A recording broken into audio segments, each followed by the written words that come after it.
Isa mapagpalang araw sa inyong lahat. Welcome sa ating virtual channel. Ako si Richard Redulia at sobrang excited ko na makasama kayo ngayong araw.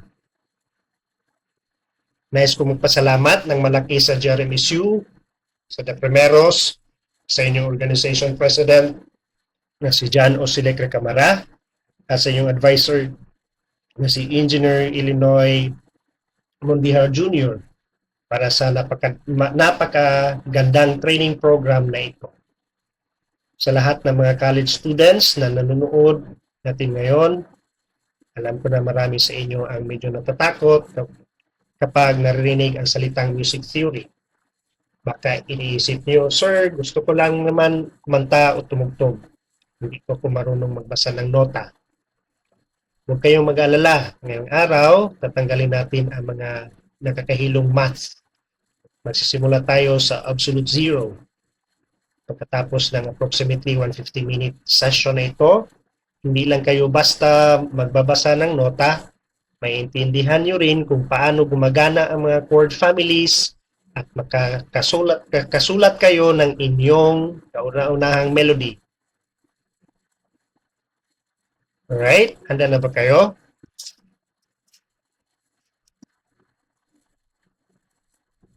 Ihanda nyo na rin ang iyong music writing book at lapis. Tingnan natin ang ating roadmap sa slide number 2. Hatiin natin ang ating 2.5 hours sa 4 na madaling iintindihin na blocks. Una, pag-aaralan natin ang alpabeto ng musika, kung paano magbasa ng staff. Pangalawa, mararamdaman natin ang heartbeat sa pamamagitan ng rhythm. Pangatlo, hihimayin natin ang mga chord families gamit ang mas pinadaling tingin sa circle and fifths. At panghuli, pagsasamahin natin lahat yan para makasulat ng kanta. Hindi po ito yung klase na upo lang kayo at ititig sa screen. Okay? This is an active workshop. Kapag sinabi kong magsulat, magsulat kayo. Kapag sinabi kong pumalakpak kayo kasabay ko sa mga kwarto ninyo. Let's begin. Dito na tayo sa Module 1, the visual language. Ang musika ay isang universal language. Para sa pag-aaral ng Tagalog o English, kailangan mo munang alamin kung ano ang itsura ng mga letra bago ka makabuo ng pangungusap. Alamin natin ang sikretong code na ito.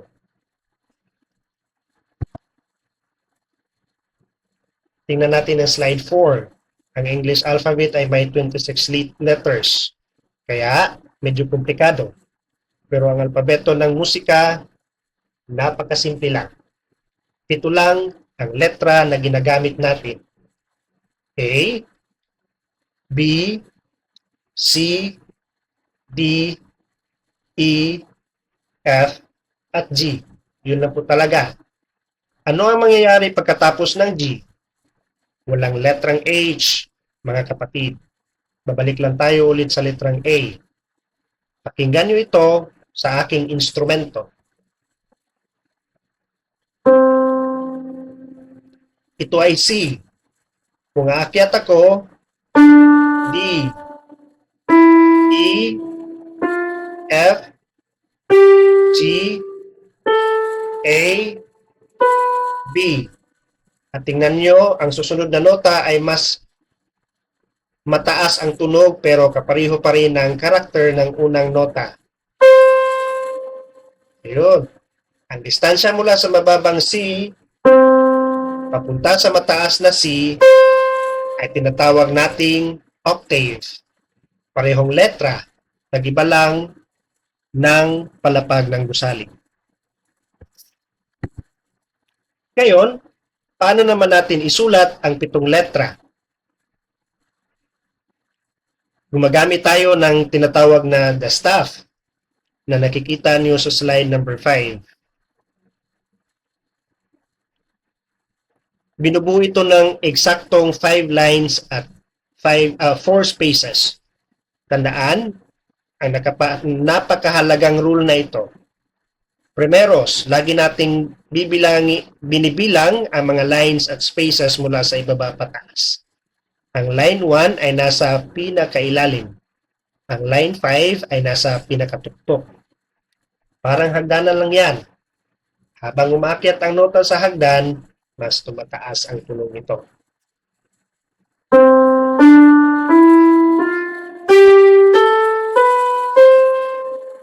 Habang bumababa naman ito, mas lumalalim ang tunog.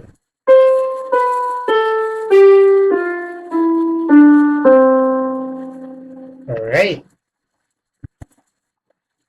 Para malaman natin kung anong letra ang ilalagay sa mga linya na yan, kailangan natin ng susi. Ang unang susi ay ang treble clef o tinatawag ding G clef. Ang clef na ito ay may hawak ng mga matataas na nota. Dito kumakanta ang mga babae.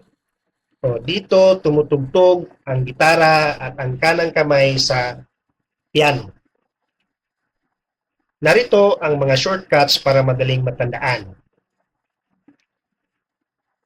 Para sa mga lines, tandaan ang phrase na every good boy does fine or EGBDF. Para sa mga spaces, mas madali pa. Binabaybay lang ang salitang face or FACE mula ibaba pataas. Workshop time. Mga primeros, buksan ang inyong music writing books ngayon na. Bibigyan ko kayo ng 3 minuto. Gusto ko mag-drawing kayo ng 5 pirasong treble clef sa staff line nyo. Pagkatapos, mag-drawing kayo ng isang bilog na nota sa pangalawang space mula sa ibaba. Tinanagad ang at... Okay. Isulat nyo sa notebook nyo.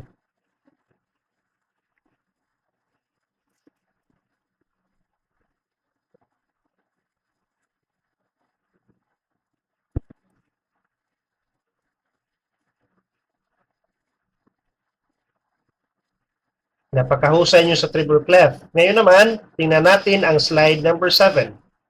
Ang bass clef na tinatawag ding F clef. Para naman ito sa mga mabababa at mabibigat na tunog.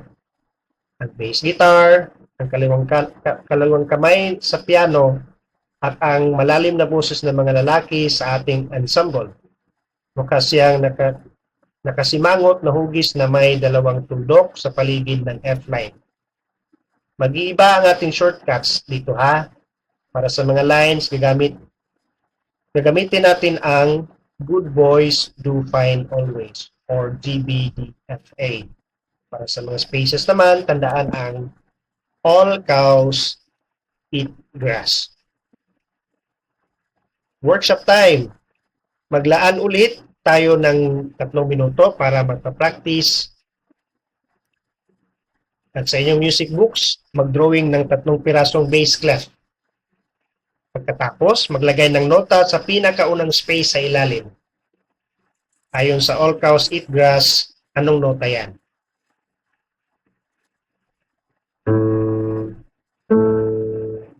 Okay, tama. I-drawing nyo at tingnan kung tama ang gawa niyo. Dahan-dahan lang ha, huwag magmadali.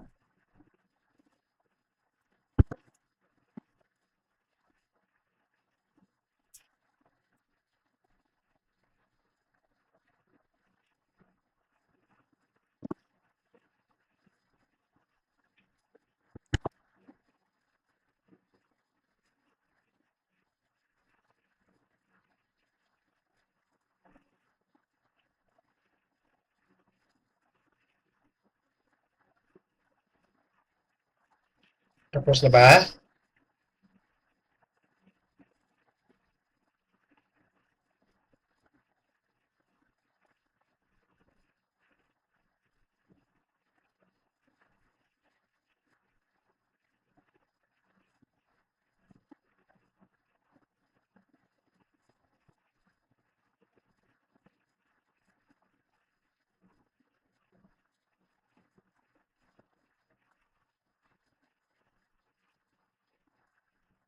Alright, kumusta?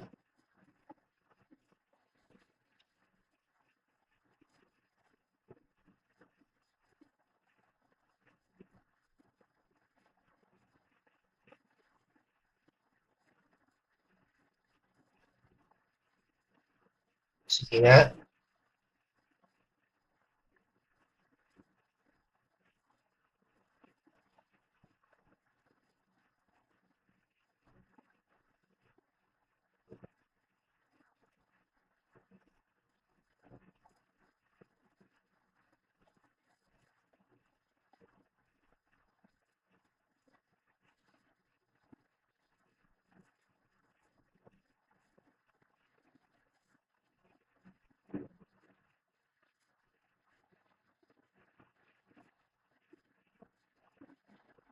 Sige.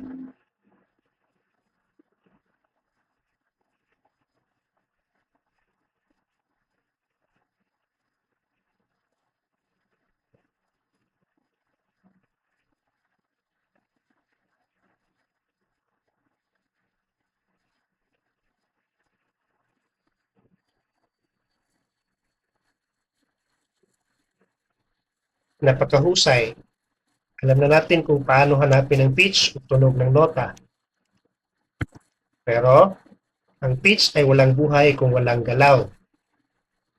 Ang Module 2 ay tungkol sa rhythm. Ang tibok ng puso ng musika na nagsasabi kung gaano katagal natin hahawakan ang bawat nota para sabay-sabay at synchronize ang ating buong ensemble.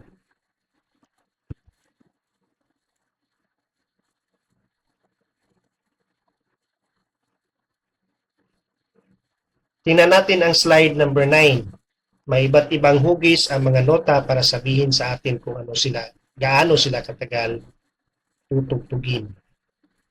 Una, ang whole note. Isang simpleng bilog lang ito na walang tangkay. Siya ang hari ng tagal. Tumatagal siya ng 4 full beats. Pangalawa ay ang half note. Bilog siya pero may patayong tangkay. Tumatagal naman ito ng 2 beats.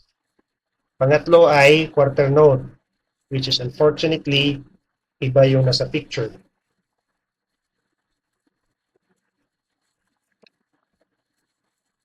Same na bilog na may tangkay. Ito ang ating walking beat. Tumatagal ito ng eksaktong 1 beat. Parang normal na tibok ng puso o simpleng paglalakad. Let's clap together. Gawin nating physical action ang theory na ito. Tingnan ang box sa slide 10.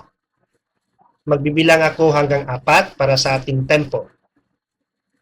1, 2, 3, 4. Katapos, sabay-sabay tayong pumalakpak sa pattern na ito. 2 quarter notes at isang half note. Gawin natin. Ready? 1, 2, 3, 4. Isa pa? 1, 2, 3, 4. Workshop time. Buksan ang inyong writing books. Gusto kong mag-drawing kayo ng 4 na magkakahiwalay na columns sa inyong pahina. Ang tawag dito ay measures o bars. Sa unang bar, mag-drawing ng isang whole note. Sa pangalawang bar, 2 half notes. At sa pangatlong bar, 4 na quarter notes. Mapapansin nyo na lahat sila ay may total na 4 beats bawat bar. Bigyan ko kayo ng 4 na minuto para may drawing ito ng mas malinis.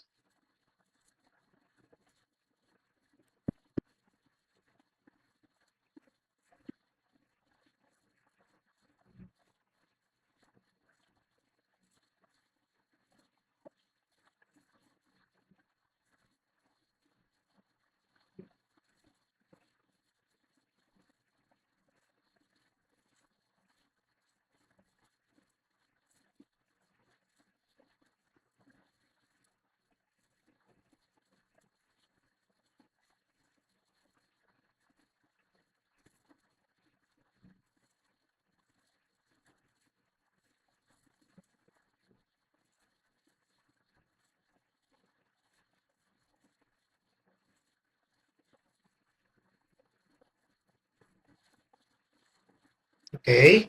Kumusta?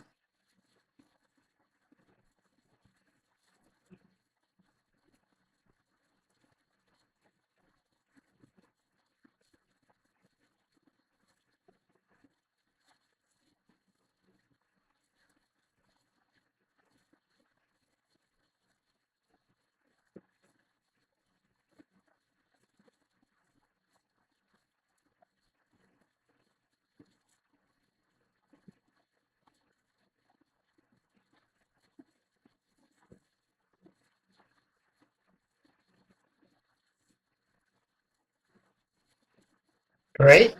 Kumusta?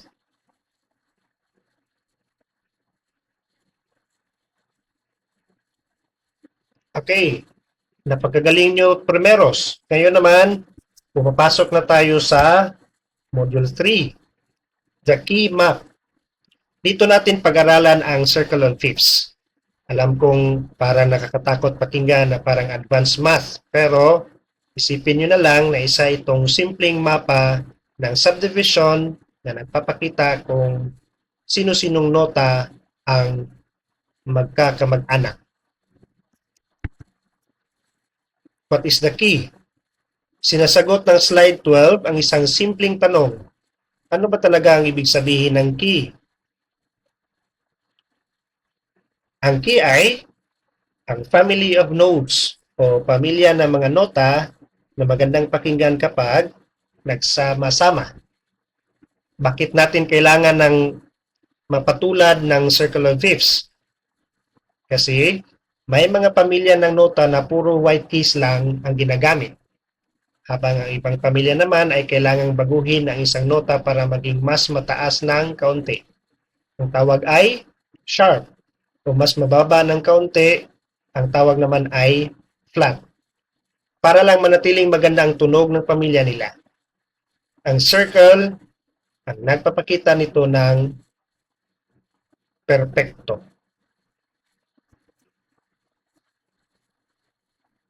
Magsimula tayo sa pinakatuktok ng ating mapa sa slide 13. Sa eksaktong 12 o'clock position, nakaupo si C major.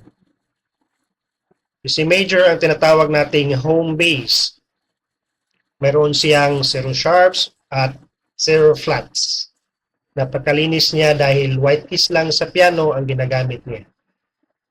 Pakinggan ninyo.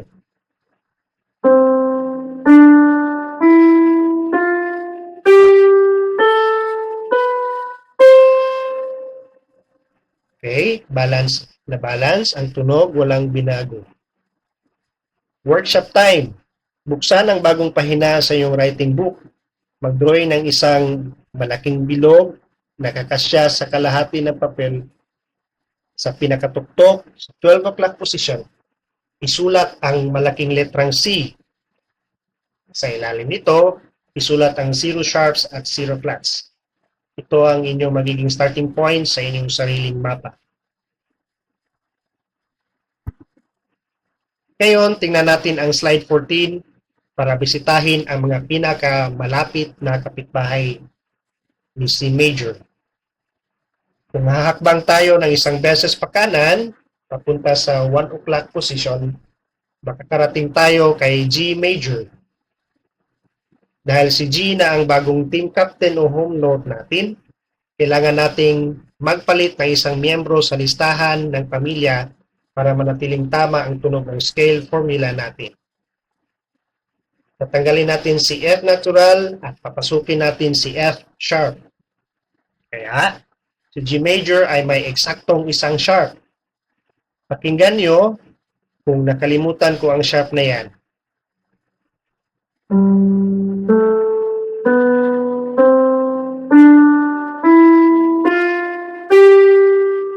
Narinig nyo? Parang kulang at sintonado ang dulo, di ba? Ngayon, pakinggan nyo kapag ginagamit ko na ang tamang player, ang F sharp.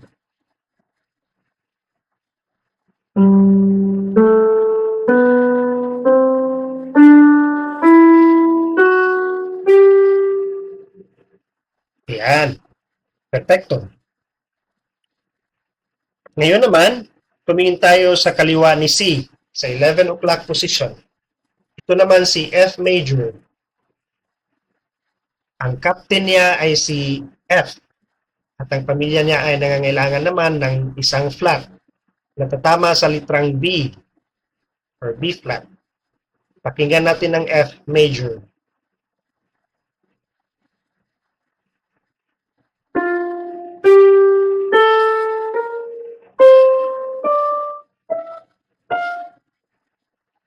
Workshop time. Balikan nyo yung drawing yung bilog. Sa kanan ni C, isulat ang G at ilagay ang 1 sharp. or F sharp. Sa kaliwa naman ni C, isulat ang F at ilagay ang 1 flat or B flat. Ayan, patugumpay nyo nang na-map out ang tatlong pinakamahalagang keys sa basic music. Welcome sa Module 4, Primeros.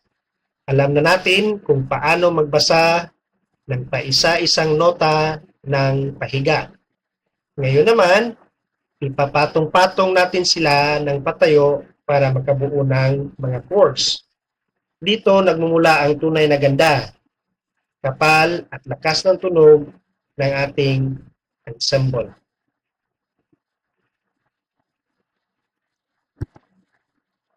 What is a chord?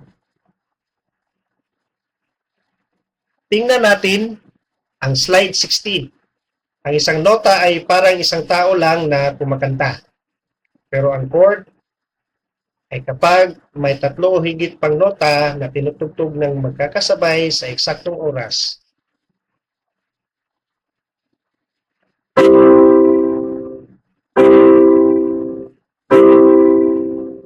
Nakikita nyo kung gaano naging mas makapal at mas mayaman ang tunog.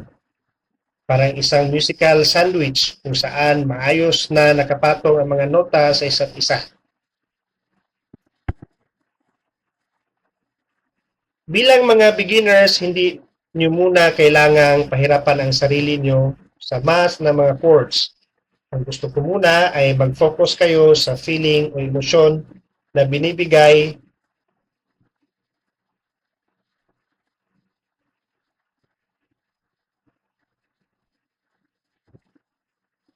at tingnan ang slide 17. Ang mga chords ay may dalawang pangunahing emosyonal na lasa. Una, ang major chords. Ang tunog nila ay maliwanag, masigla, at masaya. Isipin nyo ang sikat ng araw, panalo sa laro, o simpleng ngiti. Pangalawa, ang minor chords.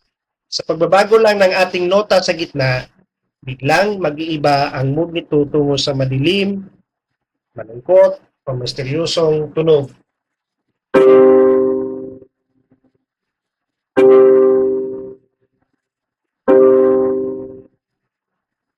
Isipin nyo ang maulan na hapon, broken heart, o suspense na pelikula. Subukan natin ang tenga niyo. Pikit ang mga mata.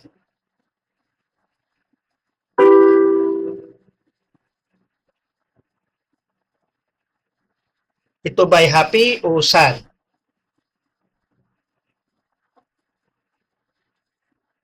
Sige nga. Tama. Malungkot siya. Isa yang minor chord. Nakita niyo? Alam ng tenga niyo ang music theory. Paano naman natin bubuuin ang mga chords na ito sa ating mga notebook? Tingnan ang slide 18 para sa ating Golden Beginner Rule. The 1-3-5 rule. Para makagawa ng basic chord, pipili ka ng panimulang nota. Dalaktawan mo ang susunod. Kukunin mo yung kasunod. Dalaktawan ulit at kukunin ang huli. Pick a note, skip a note, and pick a note. Kung magsisimula tayo sa C, si C ang ating 1. Nagtawan natin si D, si E, ang ating 3. Ganito. Nagtawan natin si F, si G naman ang ating 5. Pagsasamahin natin sila. Ayan na ang inyong C major chord. Workshop time. Mag-practice tayo ngayon din sa inyong music writing books. Gusto kong magsimula kayo sa litrang F. Si F ang inyong magiging 1. Gamitin ang skip a note rule para hanapin ang iyong 3 at 5. Sulat niyo dali.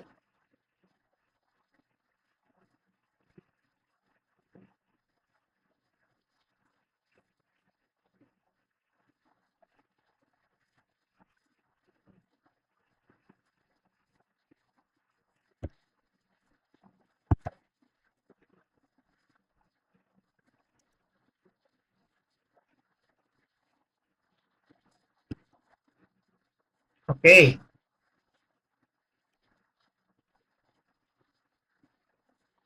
Tingnan natin. F. Laktawan si G. Kunin si A.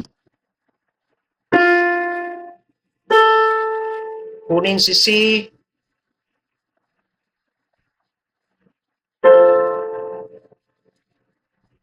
Okay. F, A, C. Ang inyong F major chord. Opisyal na kayong mga chord builders. Nakarating na tayo sa pinakatuktok ng ating masterclass, ang Module 5. Hawak niyo na ang mga tools. May notebook na kayo. Ngayon naman, magbabago ang role niyo mula sa pagiging music student tungo sa pagiging isang music creator o compositor.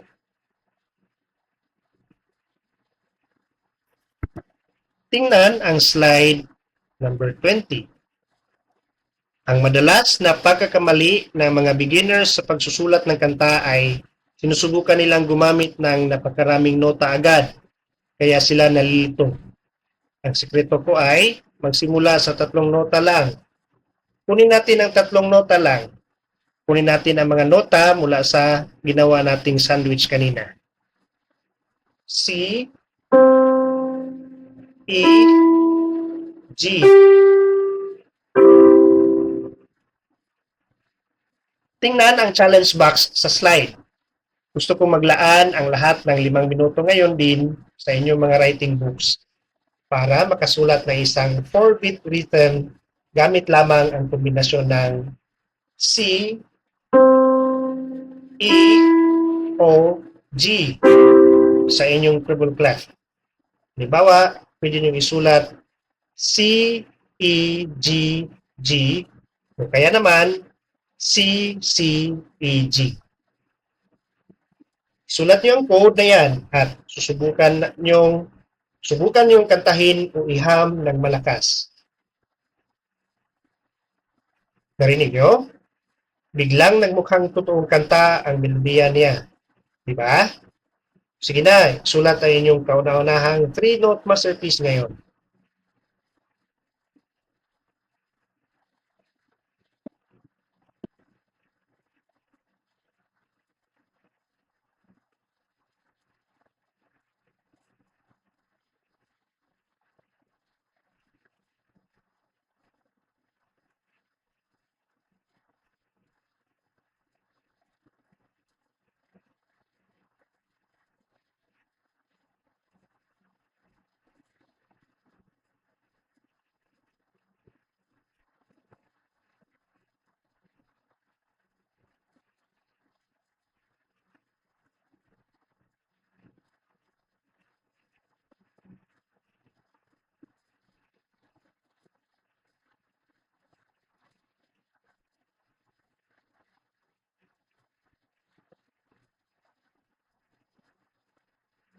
Okay, may 4 minutes pa.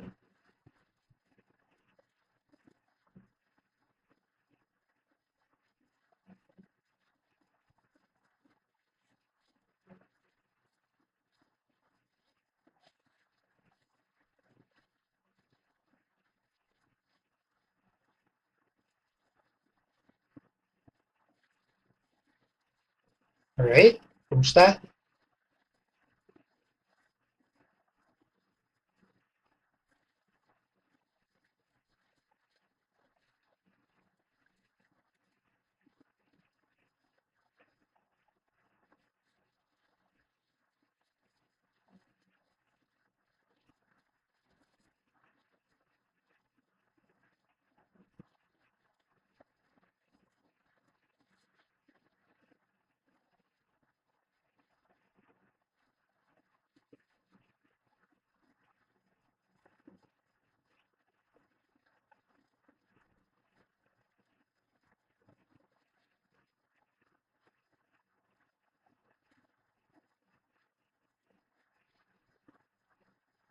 Sige nga.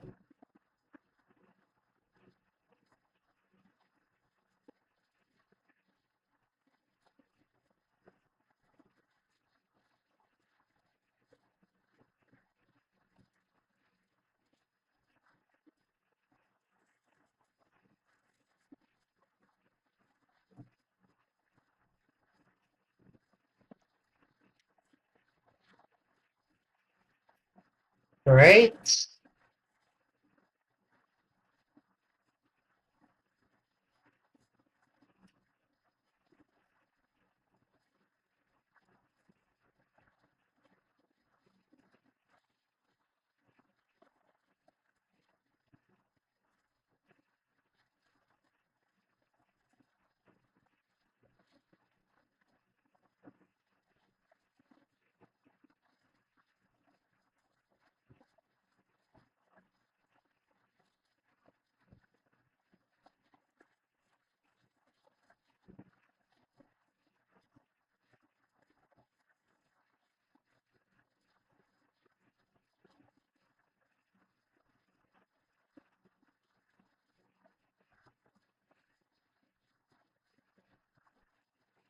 Alright.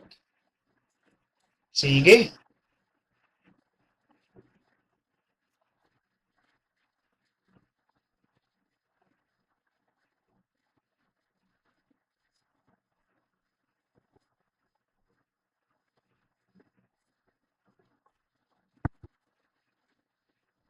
Kapag may melodiya na kayo, paano naman bubuuin ang isang buong kanta? Tingnan ang slide 21. Gumagamit tayo ng karaniwang structure ng sandwich. Magsisimula kayo sa verse na parang mga kabanata ng isang libro. Ito ang nagkukwento ng detalye at nag-iiba ang lyrics nito sa bawat ulit. Pagkatapos ay papasok na ang chorus. Ang chorus ang tinatawag nating hook. Ito yung pinakamalakas, pinakamakatchy, at ang parteng sinasabayan ng lahat dahil madaling matandaan. Para sa ating mga ensemble pieces, subukang gamitin ang mga maliliwanag na major chords sa inyong chorus para talagang umangat ang kinariya ng mga nakikinig. Malapit nang matapos ang oras ng ating virtual lesson or workshop. Pero hindi ibig sabihin na ihinto na ang inyong pag-aaral. Sa slide 22, nag-compile ako ng 3 magagandang video links para sa inyong independent study. Kung kailangan nyo ng refresher o paulit na paliwanag sa pagbabasa ng nota, panoorin ang guide ni Andrew Huang. Kung gusto nyo naman ng mas malalim na tingin sa mapa, i-click ang link para sa Circle of Fifths. Bookmark nyo ang mga links na ito ngayon.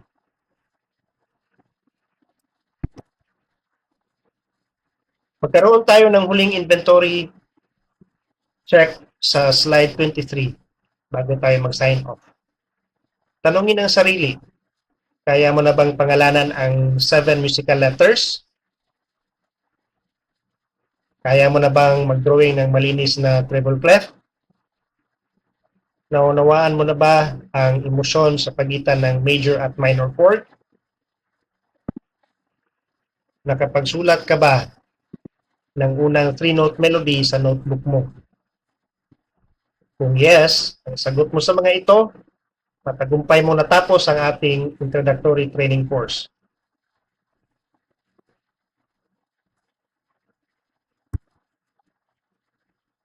Gaya ng sabi ng sikat na manunulat na si Leo Tolstoy, music is the shorthand of emotion. Ngayong araw, the primeros, natutunan niyo ang alpabeto ng emosyong iyon. Huwag niyong kakalimutan na lahat ng magagaling na musikero, sikat na virtuoso, world-class composers, ay umupo rin sa kung saan kayo ngayon. Bilang isang absolute beginner na may hawak na lapis at blankong notebook. Maraming salamat sa inyong focus at sa napakasiglang pagsagot sa ating mga